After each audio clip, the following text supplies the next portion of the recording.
How wonderful it is to be here in Benares, the holiest of cities.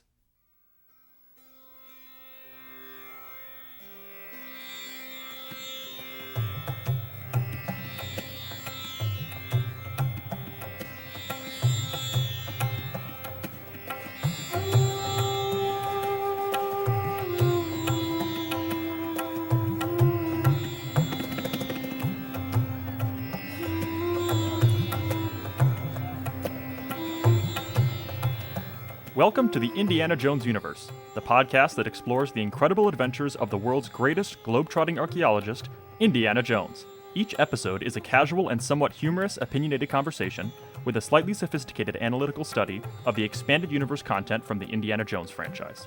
You can expect to find discussions about the adventures of young Indiana Jones, the further adventures of Indiana Jones comic books, the Staff of Kings and Emperor's Tomb video games, the Indiana Jones novels, the original soundtracks, and so much more.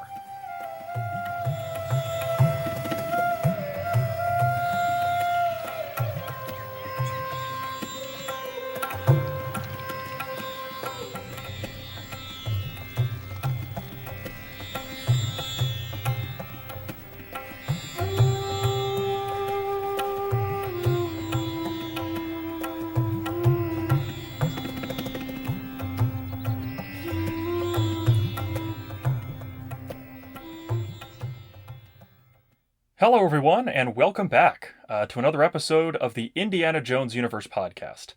Thank you so much for joining us, and today we are extremely excited to continue our interview series for Young Indiana Jones, which includes behind-the-scenes conversations with some of the talented filmmakers who contributed to this extraordinary and ambitious television series.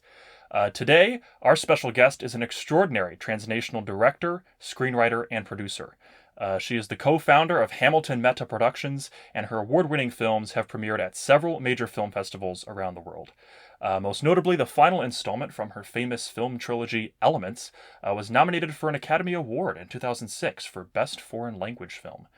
She was also the only female director that was hired to work on Young Indiana Jones, and she was responsible for bringing two incredibly thought-provoking episodes to life, Benares and Greece 1910. So with that said, it is my pleasure to introduce our special guest today, Deepa Mehta. Welcome to the podcast. Hi, Will.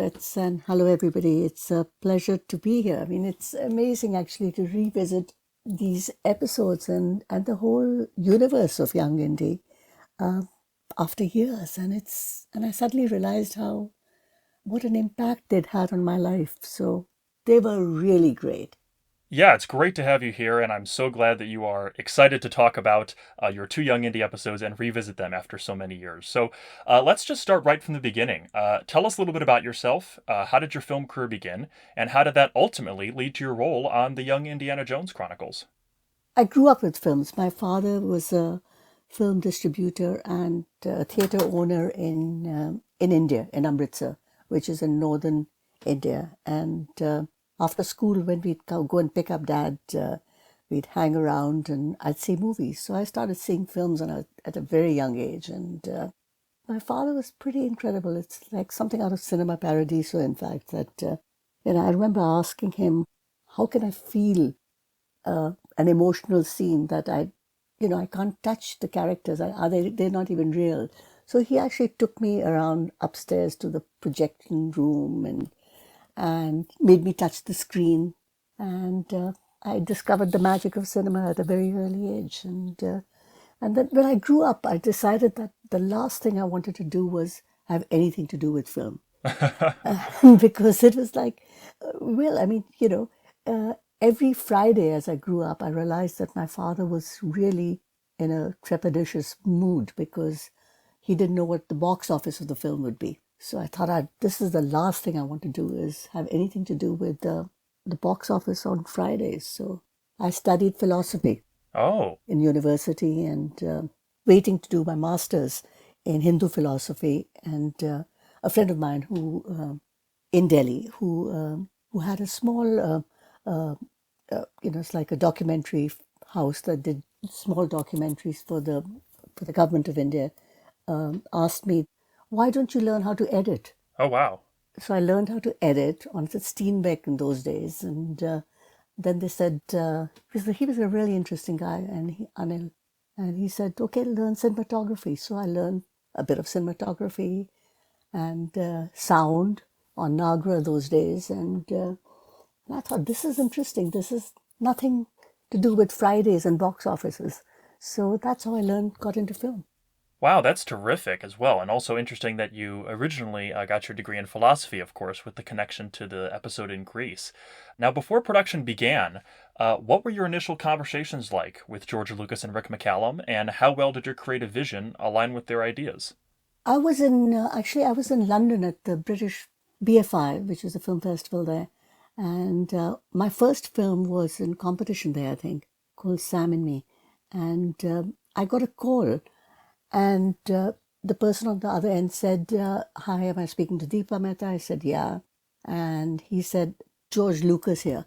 I said, yeah, right. And I put down the phone. I mean, come on, really. And then he called again. He said, no, no, don't put down the phone. I really am George Lucas. So that's how we started. And Wow. they were doing an episode in India, and they'd seen Sam and Me, in fact. Or somebody had recommended me. I don't know. And so that's how the conversation started. And I remember going to Wilmington, I think, where they were, and meeting George and Rick, and just talking about, about Benares and Krishnamurti, which, the episode is based on him and the Theosophical Society, and Young Indy meeting him. And I just, I fell in love with the whole idea of what I loved about Young Indy, actually reading the episode, was that he was curious, but he was also quite a radical young boy. He wasn't a bore, and I just loved him, and I loved the idea of him meeting Krishnamurti, because I'd studied Krishnamurti at some point. I think it was my first year, and so I thought it'd be fascinating. And meeting Rick was also really, really important. I mean, George wasn't at all intimidating. I mean, I was quite nervous about meeting him, and and they were so open. And we talked about the whole idea about why they wanted to do it, and I was very curious. I mean, and also that it was admirable that they wanted to use Young Indy to, in a way, not to educate, but to inform people about different aspects of different philosophies of the world. And that I thought was really, really interesting. And to be curious is, I think, one of the most important things of being creative. And to see George and Rick being that, and that's what inspired them to do it, was exceptional. Yeah, that's one of the things that I appreciate about the show so much is that there's just this, I mean, overwhelming sense of curiosity. Indy is always trying to learn something. He always learns the language whenever he visits a specific country during his early years. And so there's that interest, not only from just Rick and George, but also Indy in the actual episode of learning about the history and the culture that he's experiencing. And that was sort of the original concept for the series, was to sort of use it as a teaching tool to educate students about historical events. So, from your perspective, how do you create compelling drama from historical fact? I think you ignore the fact that it's historical. Uh, and I'm serious about that. You just go for the drama of it, and go for the fact that these are like 10 years old, trying to question what is philosophy? What does it mean? And I mean, I love the fact that young Indy asks the question that I would still ask. Right. And that was fascinating in itself, because I don't know the answers of everything. And how do you portray those questions without them sounding like big sermons? I mean, I didn't want to be in a film class. I didn't want to be in a theosophical class. I didn't want to be in a philosophical class, because that's really boring. And what I loved about it, about the episode, the ones I read at least, but they were not boring at all. He was curious, and he was a young kid, but he was a bright young kid, and he could be obnoxious, and he could be really irritable with his father, and that was extremely important. And George Lucas also really wanted to use this television series to experiment with new digital filmmaking techniques. So, as a director, what challenges and benefits came from taking this approach? I worked with the cinematographer who I actually later we became very good friends, and I learned a lot from him. Giles Atkins, and we did Fire, we did Earth, we did like my 5 feature films together since that. And I don't know much about what I learned digitally, but what I learned intellectually with George or with Rick or with Giles was again the ability of film or cinema to actually be used to open, let's say, the doors of perception. Wow. That is what stayed with me. I don't remember what the digital or whatever happened. I mean, that's not the point. The point was that the world that they had created and the reason they had created the world is what intrigued me. Wow. That's really fascinating too. And it's nice to see that also came across to somebody who was behind the camera and not just focusing on the technical things, but understanding the bigger picture. And for this television series, George Lucas sort of implemented an unconventional approach of hiring different directors for every episode. And he sort of wanted each episode to be in a different country, a totally different look. It wanted to almost be kind of separate feature films in a way. So did your responsibilities change at all compared to previous projects you had worked on? I'd only worked on 1 feature film before, so Oh, wow. so uh, I think that Young Indy in Benares was my first television thing that I ever done in my life, right? Wow. And between the first episode that I did and then the one in Greece with Nikos Kazantzakis, I think I did another feature with Jessica Tandy just before she died. So and it was so great then to come back to another episode, and I felt that what I'd learned in the first episode was actually how to communicate with the producer on set, and how to communicate with George, because Mr. Lucas, because he's the one who actually cut the first episode. So there I was, at ILM, and him cutting the film on the Steenbeck and being able to just talk about the process. It's not just the physical cutting of a film. It was about what do you want to see? Why do you want to see it? It was the philosophy of filmmaking.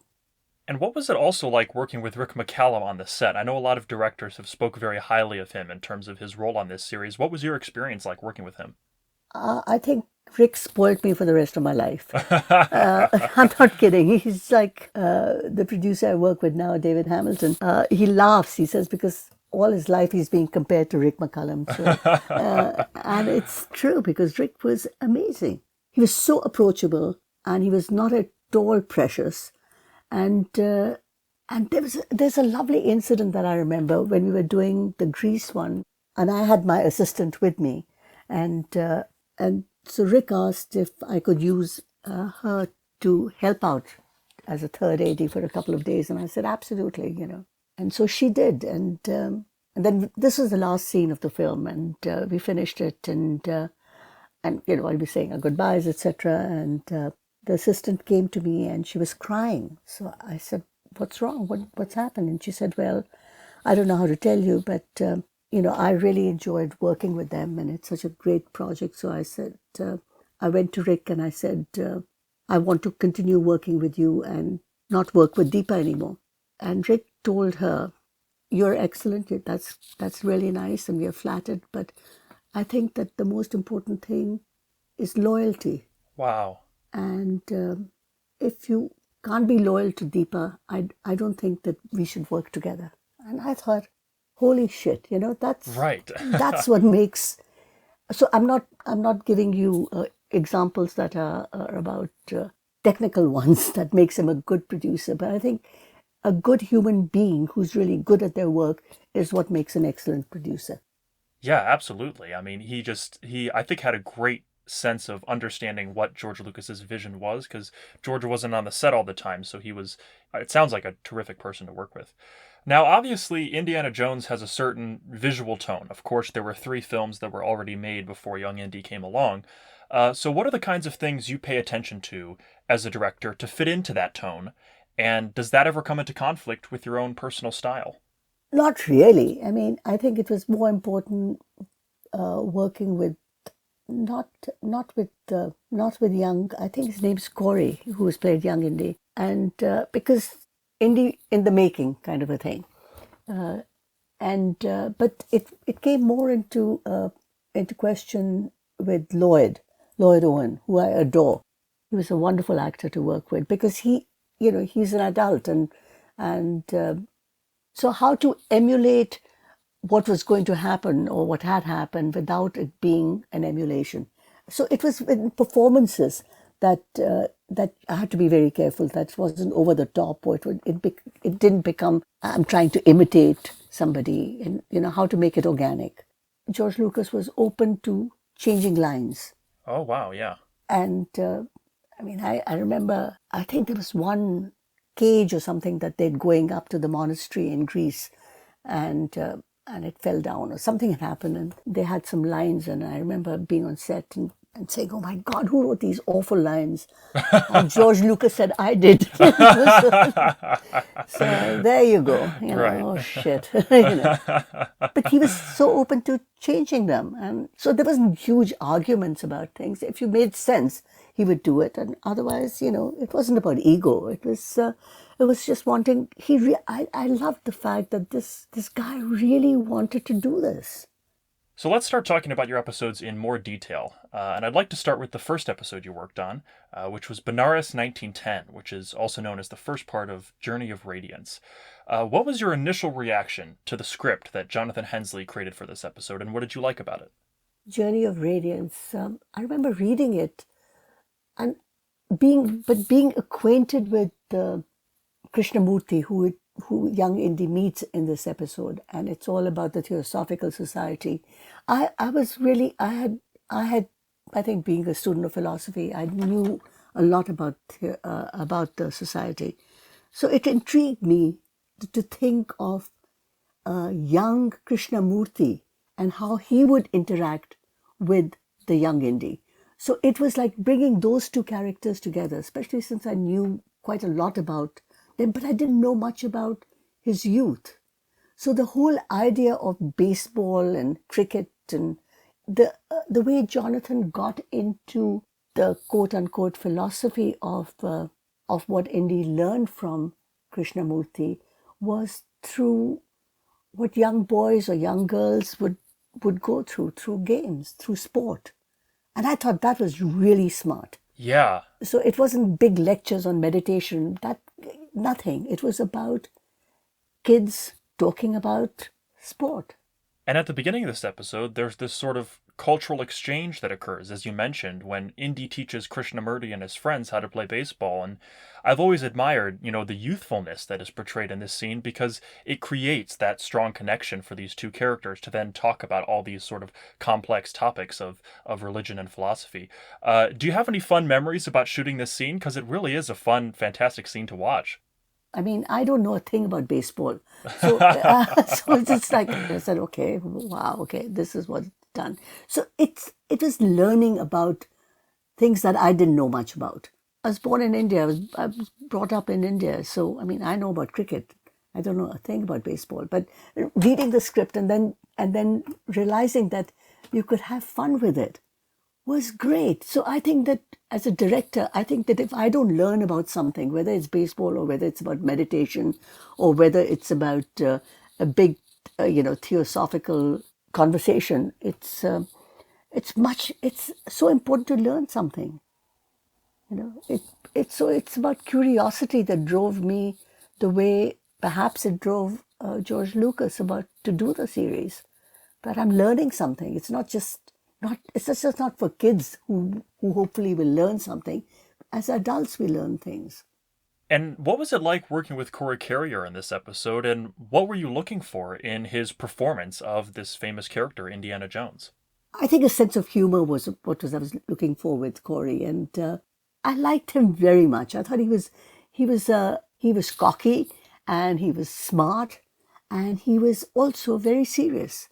And his father was always there, I remember. Oh, wow. And he would say, "Now learn your lines." And I had to tell the father to just back off, I remember.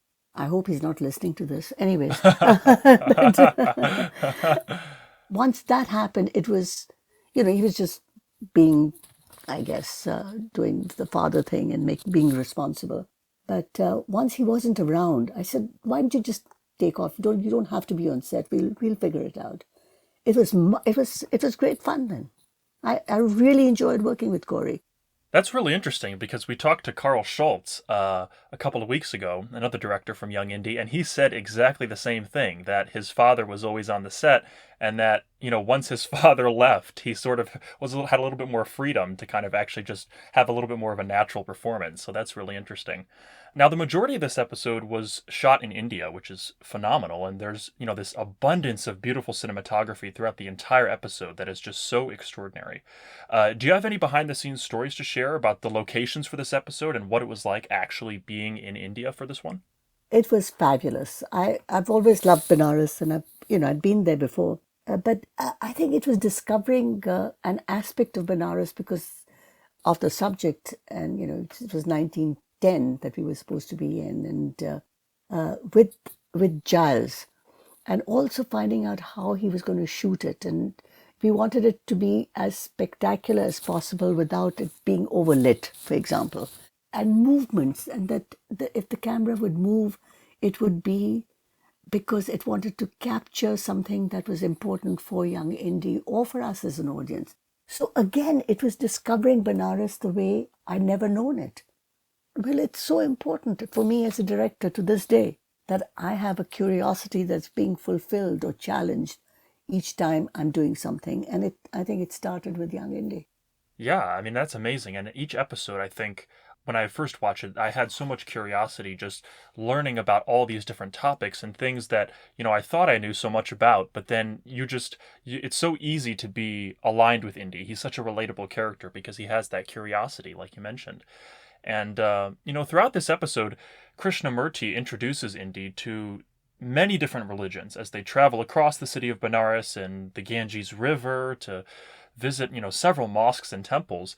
So what was it like working with the actor who played Krishnamurti, and how did you want to sort of characterize this dynamic between these two characters? I'm still sort of in touch with Hemant, who played young Krishnamurti. He writes to me.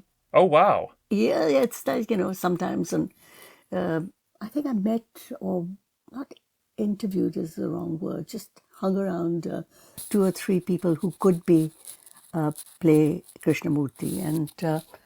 And I loved Hemant because it wasn't line readings that I wanted. I wanted to find out what was their reason wanting to do something like this. And I knew that I really didn't want any of the child actors from Bombay because usually they get to be, so informed and so particular that it becomes boring.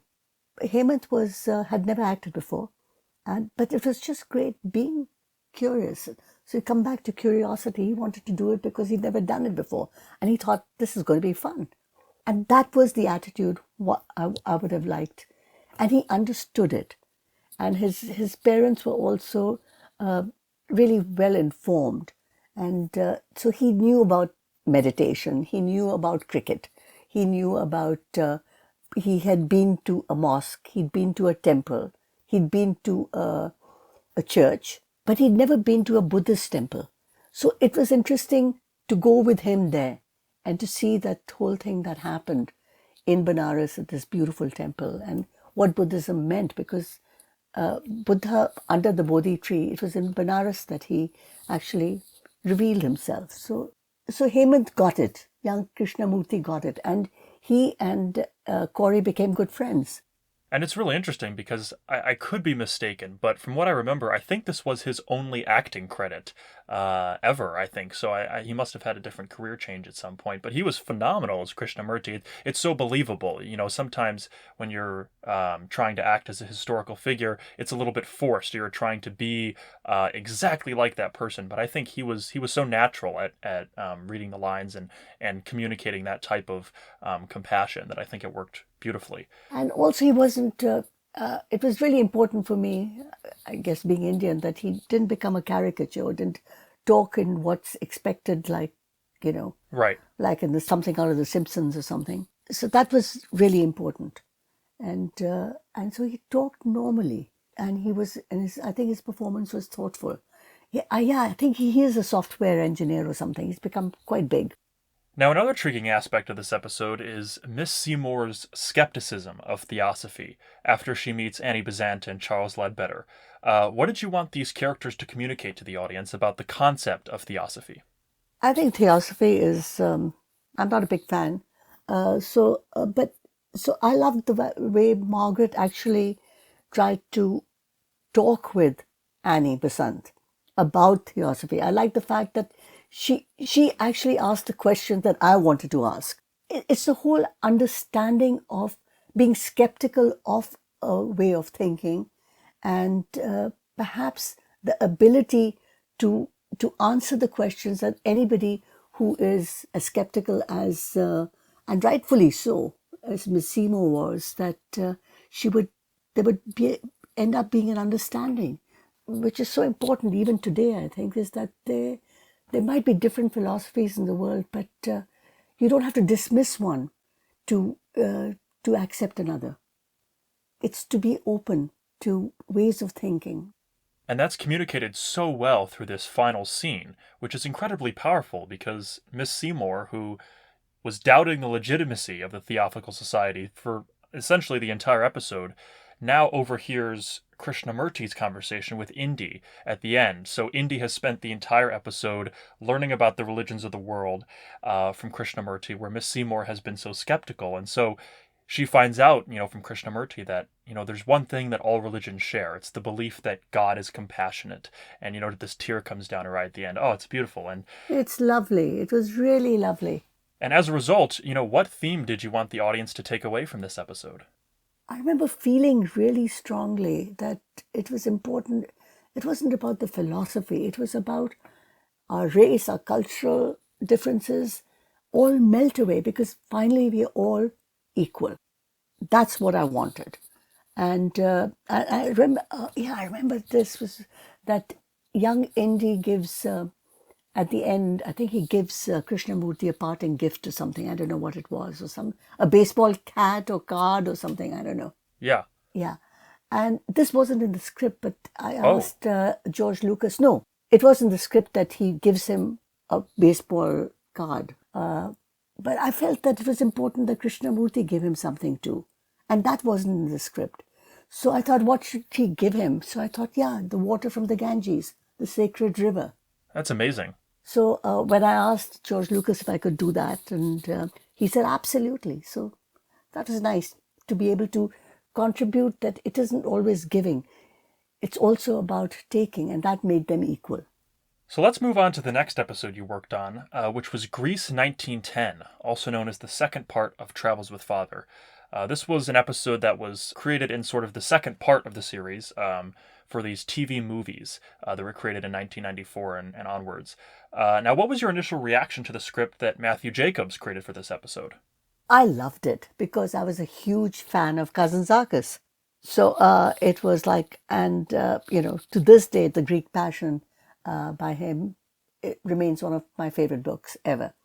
It's the whole philosophical angle, right? So I was thrilled. And it also, the other opportunity was the father-son relationship. That was so vital. So besides, the whole philosophical angle that came with Kazantzakis and who is Aristotle and blah, blah, blah, and Plato, etc. What for me was really, really moving was that you could see the relationship between both of them grow. And how did this episode get offered to you? Because it was quite a number of years after Benares. Was your sort of experience studying philosophy in your early years kind of the main reason that George Lucas wanted you to direct this one? I have no idea, but I'm really glad that it was, because it just felt right on so many different levels. Not only because of Kazantzakis, but because of the father-son, bonding that happened, and how it became from philosophy to actually something that's far more important. Because if philosophy is about compassion and understanding the other, then it really came through with Lloyd and Corey, or with Young Indy and his dad. And you've talked about Lloyd Owen extensively. What was it like working with him in this episode, and what did you think was important about his sort of portrayal of Indy's father? I think Lloyd's really bright, and he's never trying to imitate you know, Sean Connery? yeah, and it's so easy, but but still you have to have hints of that because that was already done, right? How to keep that balance and not to go over the top is something that Lloyd really does understand and worked with. And maybe it's his theatrical background that he had really had a lot of practice. And Lloyd was superb. I remembered, and I did another feature, and I had him play the lead in that. He was great. And there's a terrific scene in this episode when Indy visits the Acropolis and his father begins to lecture him about philosophy. And during scenes like this that have large amounts of dialogue, how do you utilize cinematography to create a more engaging and visually interesting scene? What I'm seeing is the Acropolis, and it's like huge and it's big, and but there's like 3 pages of dialogue. My God, I'm going to die by the end. So how to move so we aren't just static all the time. How to take the large format and actually move with Young Indy when he does, or just stand still and let them do what they have to do. Interpreting the dialogue physically was really important, as it is and continues to be with everything. But I remember that scene. Maybe it was one of the first scenes we shot, Oh, wow. or maybe it was the last. I don't know. It was either the first or the last, but it was really important. And the light was so beautiful. We were, that is a great thing about Rick. Can't we please just shoot in the magic hour or something? And he let you. It's like 4 pages or 3 pages of dialogue. I don't know. And he'd understand that you want to not do 2 shots and then over the shoulder and one single. Just you want it to be more.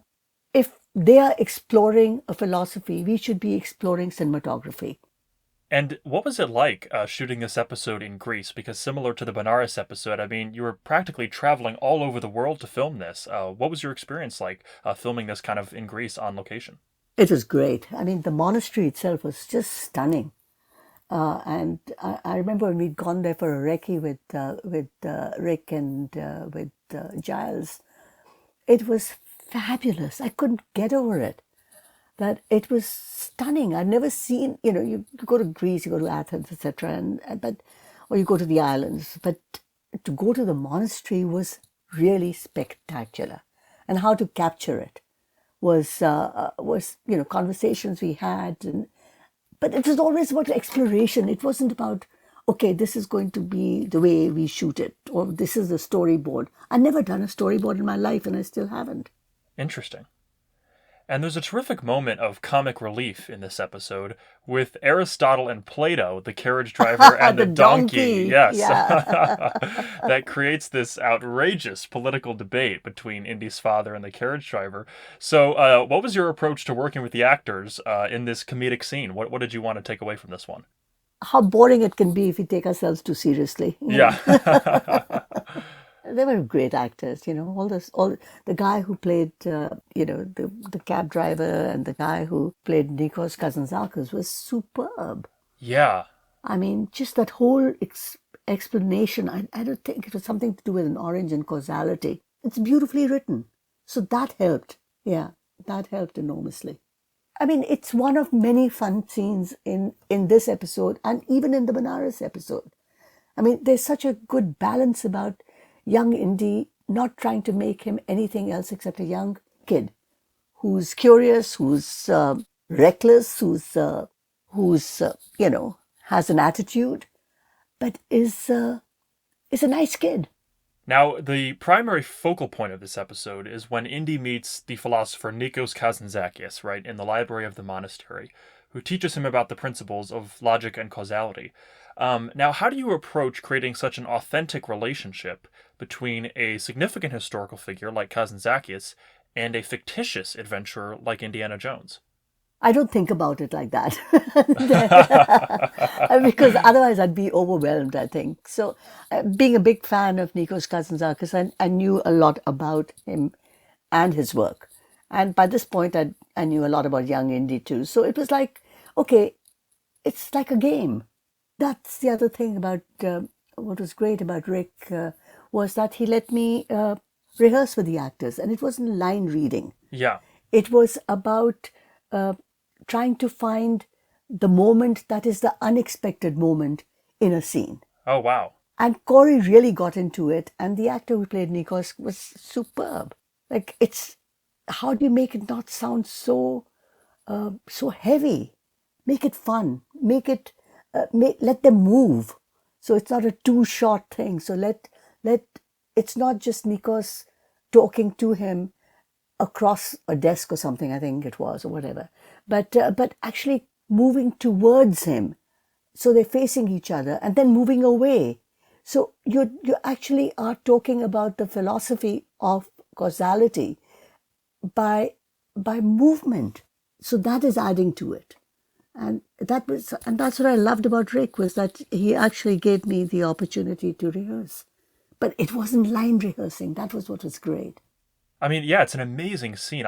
Every time I watch it, I'm just immediately drawn in. It's so inspirational. I mean, that sort of metaphor with the orange, to explain the principles of causality. It was wonderful.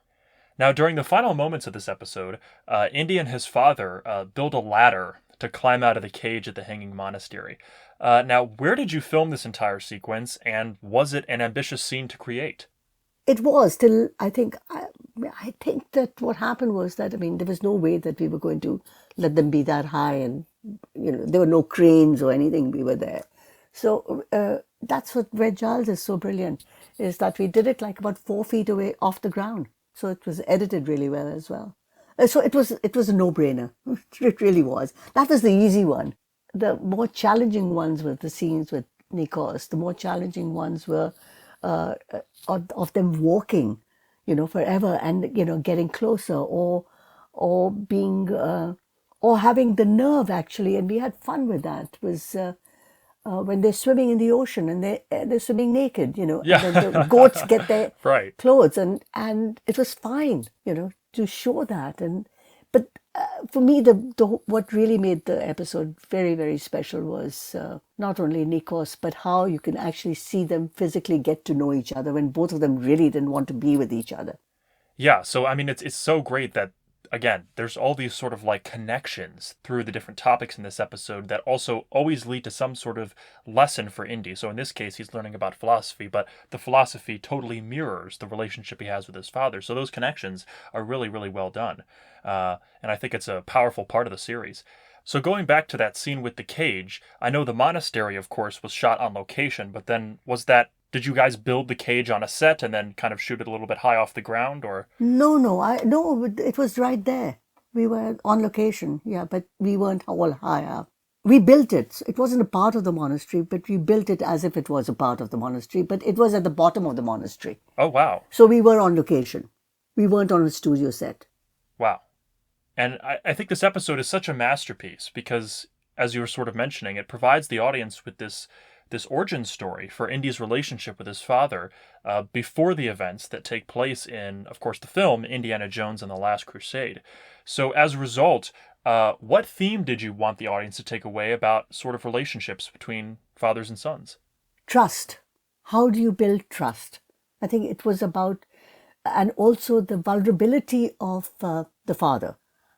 He was frightened of heights, so he wasn't this figure who was perfect. He was, he could do his philosophy bit till the cows come home, but he was scared, and he built a fire. So he, Yeah. on a wooden whatever it was. He was real. Suddenly, the father became not only really intelligent and thoughtful and philosophical, but also human.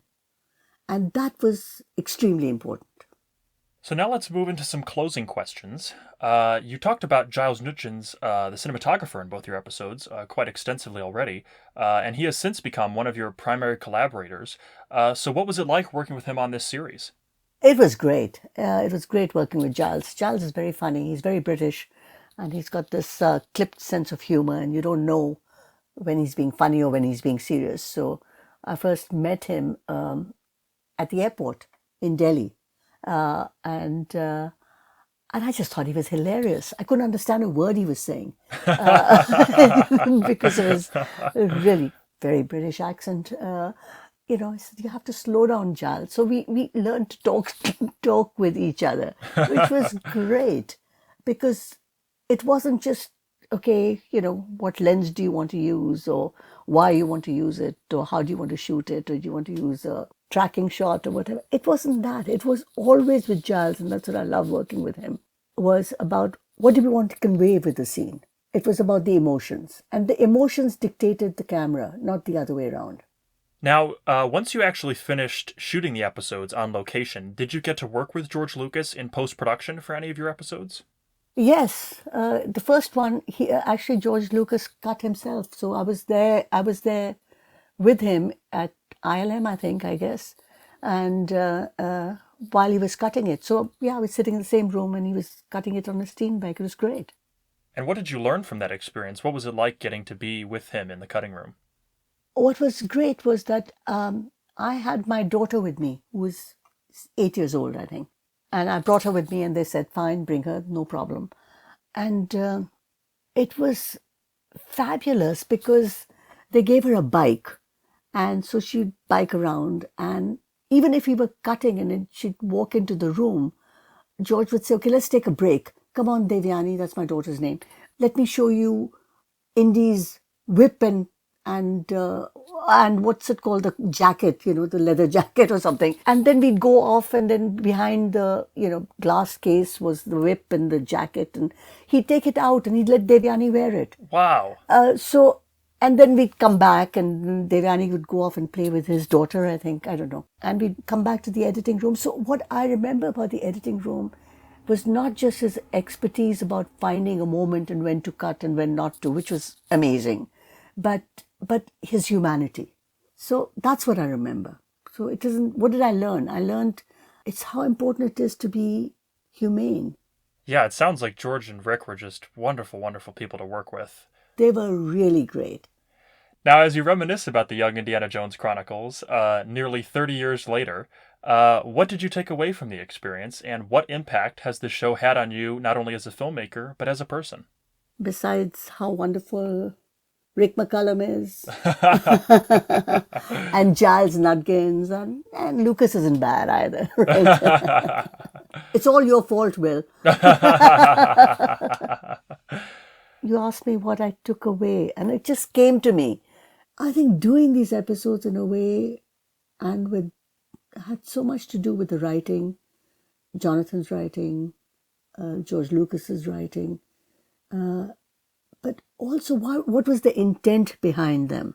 The humanity, I think, of the people involved. Because if you're trying to tell humane stories about that are supposed to be informing the world, but doing them in a really, not in a heavy-handed manner, but in a very humanitarian way, then there has to be a bit of that in them too. So I just learned, for me, the importance of never forgetting that we might be all brilliant, but we're all fallible, and not to take anything for granted. Well, Deepa, it has been an absolute pleasure and a privilege to get to speak with you about Young Indy today. Thank you so much for joining the podcast and sharing so many incredible stories about your experience. This was wonderful. You are so welcome. I bet you say that to everybody, but I had a good time. Thank you, Will. So. Thank you very much. And to all of you listening, thank you so much for tuning into this episode. If you enjoyed this episode, please consider subscribing to our podcast, leave a review, tell other people what you think about the show. If you'd like to learn more about us, you can visit our website, www.theindianajonesuniverse.com. If you'd like to get in touch with us, we have an email address there that you can click on, and then you can also visit us over on Twitter or X, and you can find us there at The Indy Universe. So thanks so much for joining us, and we'll see you next time. Once again, I'm Will. And I'm Deepa Mehta, and until next time, so long, Dr. Jones.